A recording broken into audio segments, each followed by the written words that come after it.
Mahendra TV நேயர்களுக்கு வணக்கம். இன்றைக்கு நம்ம டைட்டில் என்ன, இந்த நிகழ்ச்சியோட டைட்டில் வந்து உப்பு புளி மிளகா இல்லைங்களா? நீங்கள் நல்லா பாருங்கள், எவ்வளோ புத்திசாலித்தனம் இந்த டைட்டிலுக்கு இருக்குன்னா, உப்பு புளி மிளகா இருந்தால் தானேங்க நாக்குக்கு ருசியே வரும். இது மூணில் ஒன்று குறைஞ்சா கூட சாப்பிட முடியாது. வெறும் உப்பை மட்டும் சாப்பிட முடியுமா? முடியாது. வெறும் புளிப்பை மட்டும் சாப்பிட முடியுமா? முடியாது. அதை வெறும் மிளகா வச்சு அரைச்சா ஒன்றும் சாப்பிட முடியாது. ஆனால் மூணும் சேர்ந்து வெறும் ஒரு துவையல் அரைச்சா கூட உப்பு புளி மிளகா வேணுங்க.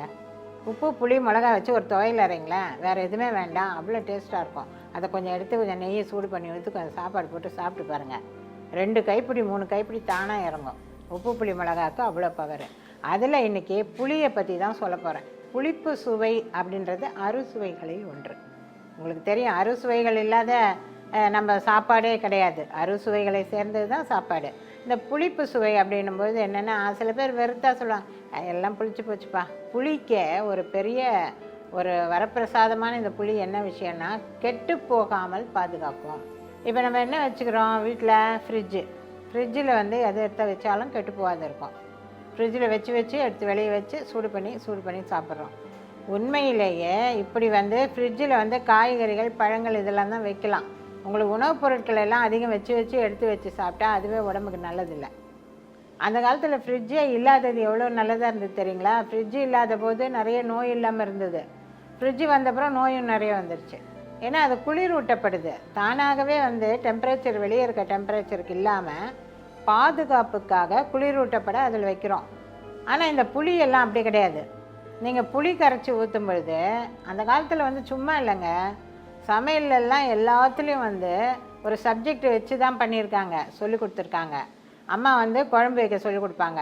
சின்ன பிள்ளையிலே பொம்பளை பிள்ளைங்களுக்கு குழம்பு இப்படி வைக்கணும், கூட்டில் இதெல்லாம் போடணும், பொரியல் இப்படி பண்ணணும், துவையல் இப்படி அரைக்கணும், அதெல்லாம் சொல்லி கொடுப்பாங்க. அதனால் கிடையாது. அதனால் புளி என்றது காய்கள் வேகும் பொழுது வேகக்கூடிய அந்த காய்களில் உள்ள கனிமங்கள், அதில் இருக்க புரத சத்து, புரோட்டீனு, அதெல்லாம் கெட்டு போகாமல் இந்த புளி காப்பாற்று தான். நம்ம சாப்பிடும்பொழுது நம்ம உடம்புக்கு அந்த சத்துக்கள் அப்படியே போகும். நல்லா வெந்துடுச்சு, இந்த புளி இல்லைன்னா அந்த சத்துக்கள் கெட்டு போயிடும். அப்புறம் சாப்பிட்டு நம்ம சும்மா சக்கையை சாப்பிட்ற மாதிரி தான். அதனால தான் நிறைய புளிக்குழம்பு வைக்கிறோம். பூண்டுலாம் போட்டு புளிக்குழம்பு, புளி போட்டு கத்திரிக்காய் குழம்பு வைக்கிறோம். அதுக்கு தான் இப்போ நம்ம துவையல் அரைப்போம். தேங்காயெல்லாம் சாயந்தரமானா ஒரு மாதிரி வாசனை வந்துடும். சில துவையலெல்லாம் ஸ்மெல் வந்துடும். ஒரு கொட்டை அளவு புளியை வச்சு அரைச்சி பாருங்கள், கெட்டே போகாது. உங்களுக்கு அந்த ஸ்மெல்லும் வராது. எப்போ சாப்பிட்டாலும் நல்லாயிருக்கும். அந்த ஒரு துளியோண்டு புளி வச்சு ஒரு கீரை கடைஞ்சி பாருங்கள், கெட்டு போகாது. சாதாரணமாக இருக்கிற கீரை ஈவினிங்கில் பார்த்தா ஒரு மாதிரி ஆகிடும், வெயில் காலத்தில் நொதித்து போய்விடும். ஆனால் இந்த புளி வைக்கும்போது கெட்டு போகாது. அதே போல் இந்த உடம்பில் இருக்கக்கூடிய இந்த வாய்க்கு புளி சுவையை கொடுக்குது. நாக்கில் உள்ள சுவை அரும்புகளை தூண்டி டேஸ்ட்டு கொடுக்குது. உங்களுக்கு புளி சாப்பிடும்போது புளிப்பாக இருக்குதுப்பா. சில பேர் ப்ரெக்னெண்ட்டாக இருக்கவங்கலாம் பார்த்தா புளிப்பாக இருக்க மாங்காய் சாப்பிடுவாங்க. எதனால்? அந்த புளிப்பு சுவை அவங்களுக்கு சுவையை கொடுக்குது, வாய்க்கு நல்லா இருக்குது. சின்ன வயசுலாம் பார்த்துருக்கீங்களா? அந்த புளி காய்ச்சிருக்கும் நிறையா. அந்த பிஞ்சு புளியை எடுத்து அடித்து சாப்பிடுவாங்க. புளிப்பு சுவை அவ்வளவு அருமையாக இருக்கும் சாப்பிட. அதில் கொஞ்சம் உப்பு வச்சு சாப்பிட்டோம்னா ரொம்ப டேஸ்ட்டாக இருக்கும்.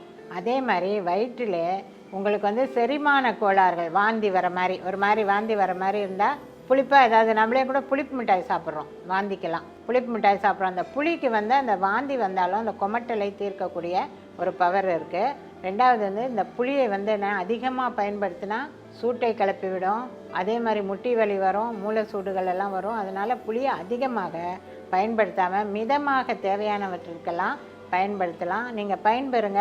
நாளைக்கு வேற ஒரு நல்ல தகவலோட உங்களை சந்திக்கிறேன். வரட்டுங்களா? இந்த நிகழ்ச்சியில் கலந்து கொள்ள விருப்பமுள்ள இல்லத்தரசிகள் தொடர்பு கொள்ள வேண்டிய தொலைபேசி எண் 8939827078.